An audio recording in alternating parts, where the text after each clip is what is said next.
Maşallah teşekkür. Mis gibi.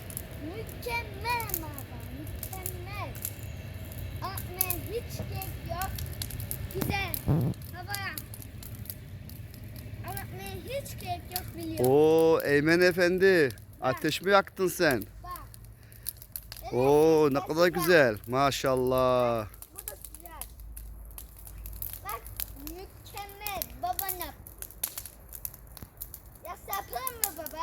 Efendim oğlum? Yapalım mı da? Yapalım. Ya sen o zaman oradan yap sen.